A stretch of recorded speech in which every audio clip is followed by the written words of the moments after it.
Hello, this is John with wesleygospel.com. Welcome to wesleygospel.com. Today I'm going to talk about the recession that we are currently in and how um, it would be prudent to respond to it. Well, first off, um, don't ignore that it's going on. Uh, I think that's really important.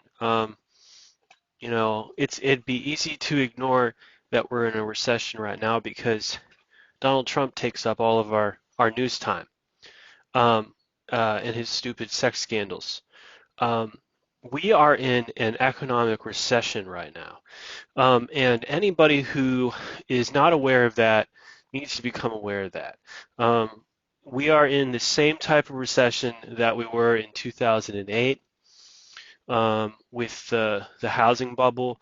It's the same scenario, just different macroeconomic factors going on. This time it's because of Putin and Russia and the Ukraine war and Biden freezing the accounts and causing international business crisis. So basically what's happening, my understanding is there's several factors going on, but at the very least, investors are holding their money, small business owners are holding their money, and as all of this holding is going on, people are living on savings. They don't want to spend. Inflation is increasing. Prices are increasing. So this is, the little guy. You can't do anything. You just have to, allow it to happen until it's all over with. But what's the best way to respond to a situation like this? Well, first off, prayer. Um, you know, in biblical economics, we understand that we're not on our own here. God looks after us, angels look after us, and we should pray and worship and thank God and put faith in His providence. Um, that understanding that if God takes care of the birds of the air who do not have employment, how much more will He take care of you, even though you are of more worth than them? Now, just because you're a Christian doesn't mean you're never going to become homeless. Just because you're a Christian doesn't mean you'll never become unemployed. But what it does mean, though, is that um, you have salvation, and that's one of the important strengths of Christianity is that the strength of it is that when days of disaster come, Ecclesiastes 11 verse 2, um, uh, we can save and prepare and invest for it, but what if we haven't? What if there's nothing there? Well, we still have something extra. We have the Spirit. We have faith. We have His confidence and to carry us through. Um, so, what should you do? Well, number one, you shouldn't rely on family and friends because that will sour the relationships that you have. You shouldn't rely on that. Um, Number one, if you're struggling and you need grocery money, go to St. Vincent de Paul Society. It's a Catholic charity. If you're homeless, go to Catholic Charities. The Catholic Church is always the best about extreme situations like that. Secondly, they can give you job leads. Thirdly, contact. Now, I want to talk about multiplying outreach during times of recession, during times of high unemployment, and during times of inflation like this. Usually these things are brought on by wars and rumors of wars. Um, and in the investing community, war scare is the expression that's been used. In Common Stocks and Uncommon Profits by Philip Fisher, he uses the expression war scares. So when there's war scares, the stock market usually drops dramatically. People don't want to invest in stocks for some reason during these times. Um, it's kind of hard to connect the dots why that is, but it just is. You know, in World War II, the stock market crashed. Vietnam War, the stock market crashed. World War I, the stock market crashed, and so forth. During the Cold War, the stock market crashed. Every single time there's wars and rumors of wars, there's stock market crashes. The stock market eventually always recovers, but Who knows how long it takes, right? We live in an unstable economy. We might say, well, I've got a good STEM job. I've never been unemployed. Yeah, well, that doesn't go for everybody. Okay. And even you, with all your great job security and education, are not immune to layoffs. You need God. Everybody needs God, not only as a crutch for our salvation, but a crutch for our economic sanity during times like this. What can you do besides pray? Well, there are actually things that you should do. Number one, uh, desperate times call for desperate measures. Extreme situations call for extreme response abilities. Um, if you don't change what you normally do, failure will result. Um, so when the situation changes dramatically, you need to change dramatically, adapt and respond to it. In my case, I'm an independent 1099 contractor, and an appointment setter, and a cold caller, and a telemarketer. So that means that I focus on small businesses, and small businesses are the ones that are suffering the most right now during this recession. So my ability to find job opportunities has been dramatically diminished in the past year. Um, my solution to my problem, as far as I can see, is maximizing marketing emails. Okay, so normally I would be able to send out about 900 emails a week through 3 different GMAS accounts. GMAS, however, has uh, been horrible in the past several months because it cut loose its G-Warm feature, which warms up the G Suite account so that it won't get blacklisted by Google and shut down the email. So GMAS has become problematic in that light, um, and no amount of SMTP being hooked up into it will change that. In fact, even if you were to hook up an SMTP and send out 1,000 emails a day, which is ideal, um, it would be shut down before you know it because it doesn't have the G-Warm feature anymore. So this caused me to start searching for an alternative replacement tool. And a little while ago, I found out something called Warmy, WARMY.io, Warmy.io, and it has a sister company, brother company called Anybiz.io. I believe these guys are based out of Israel. Kind of costly, but probably worth it. The pro version of Anybiz is $200 a month, and the idea here is that this will enable you to send 1,000 emails a day without any repercussions. Um, and it'll warm up your account and everything, stuff like this. So I'm having a talk with them tonight. I think things are going to go well.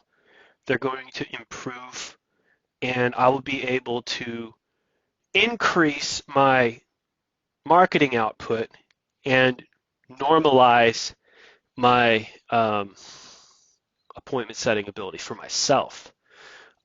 So to me, when you're in extreme times, you need to start changing the way you send out communications. And I would have to say maximize, amplify, and multiply and increase dramatically the amount of emails you're sending out during times of recession. And now most people are not 1099 contractors. They're stuck in a mold where they can't pump out that kind of outreach because they're not prepared to do it like that. They are stuck in the mold of W-2, and so all they got is LinkedIn and Indeed. And that's a sorry lot. I just applied to 215 apps on there, but a lot of that stuff is a losing battle already because each of those apps has a minimum of 60 people already applied to it already, and some of them have as many as 200 people already applied in the past week. So that's a bad situation to put yourself in. Seeing that you could turn to something like Anybiz and Warmy and pump out 1,000 emails a day. You're contacting 1,000 businesses a day versus contacting 200 applications on ones that are highly competitive, filled with people with Fortune 500 corporate experience and Yale degrees and stuff. It doesn't make sense when there's alternative ways to. It's just simply an issue of how much. There are 300 million businesses in this, I believe, in this country. No, wait, no. Population of United States. Okay, 331 million. My correction. Now, how many businesses? How many businesses in the United States? 31 million. Okay. So when you go on LinkedIn and Indeed during a recession where everybody's crowding in trying to compete over resumes, and you know there's like hundreds of people out there per resume who have more job experience, more high-level company brand name, and way better college degrees than you do, you're not like even that's not even like even a good game to even get into. That should be the last place you're looking to look for work. Then, of course, there's temp agencies and employment agencies and recruiters and staffing agencies. These people can help, but again, it's going to be very saturated, and you're not at the same time, you're not really like out multiplying your outreach in terms of odds, in terms of lottery tickets. If you want to win a local lottery ticket, you need to buy like a stack and scratch off all of 100 of them. Then you'll hit a prize worth claiming. All right. In a situation like this, it is an odds issue, and you've got to maximize. You've got to multiply, abnormally multiply how many businesses you're contacting.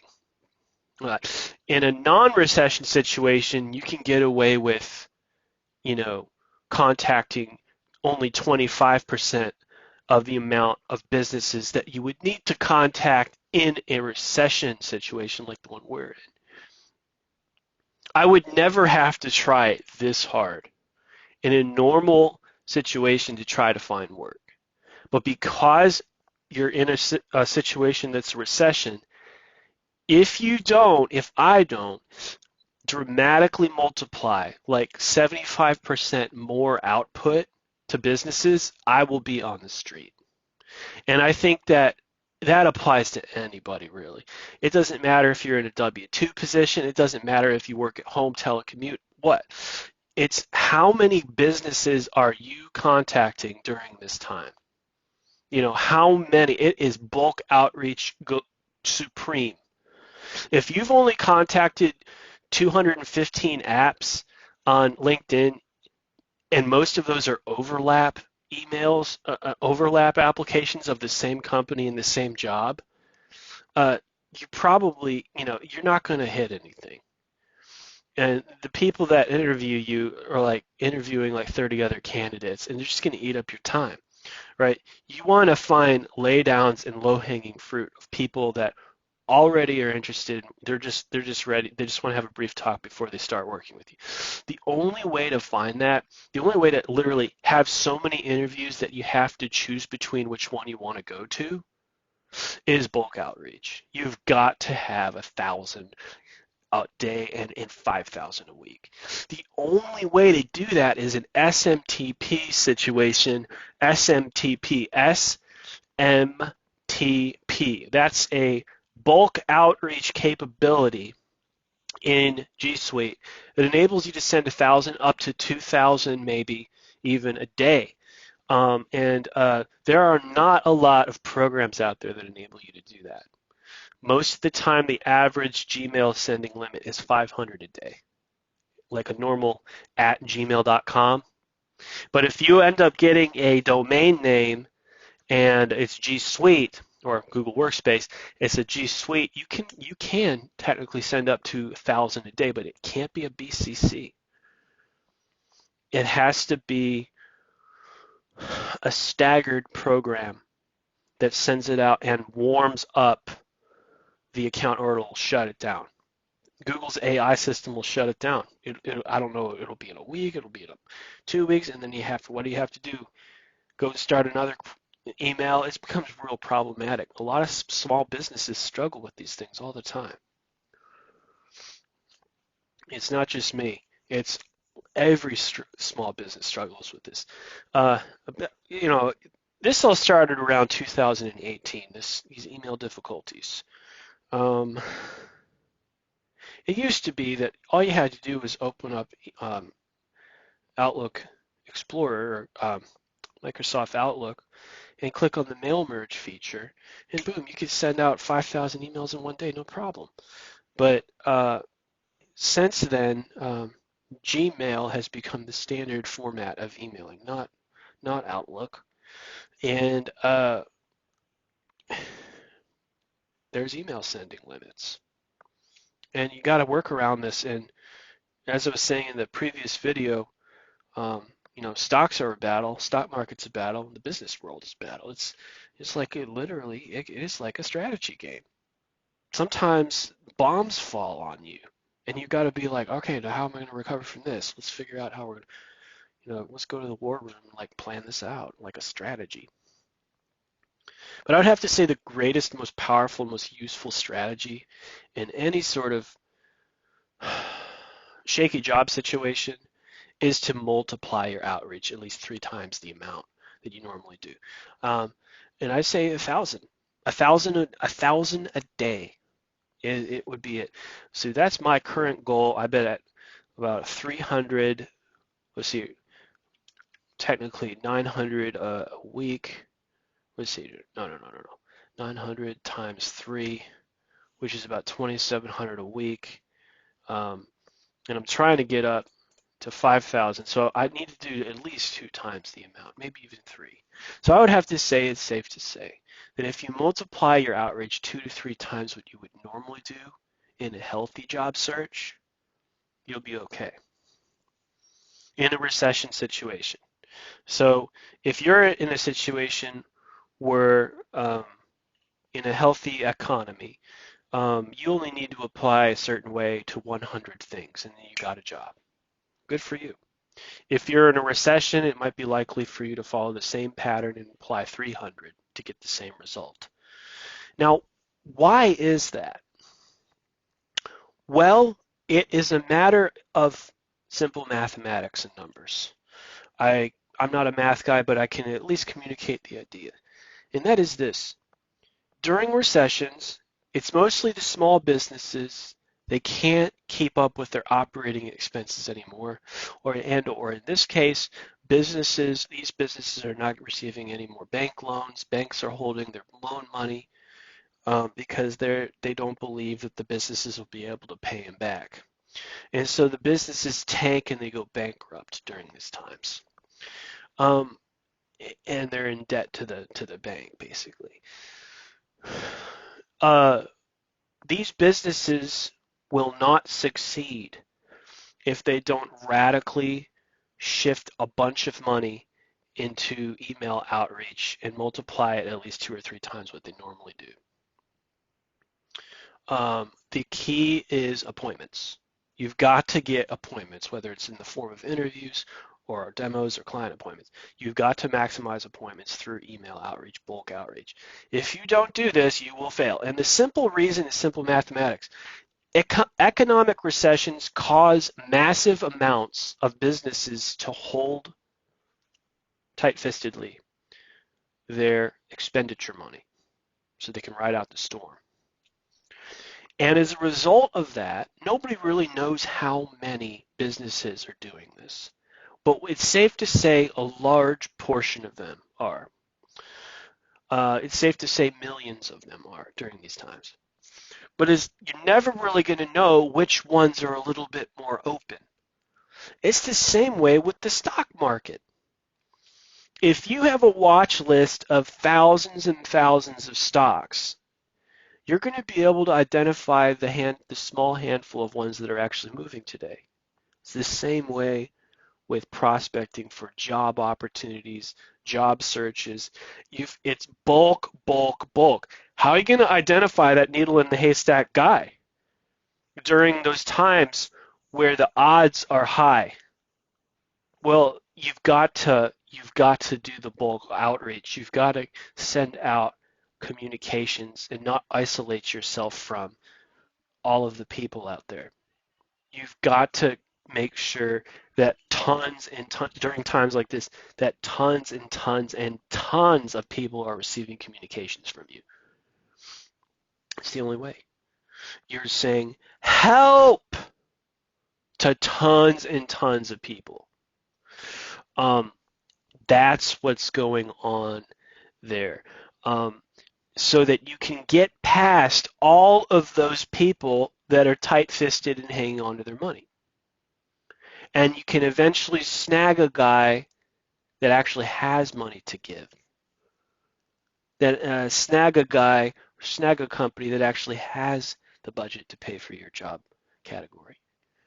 And by increasing bulk outreach, times like this also sometimes necessitate moving out of the area that you have become accustomed to. Unless, of course, you're a remote worker. Remote work enables you to broaden the radius of your search without geographically moving.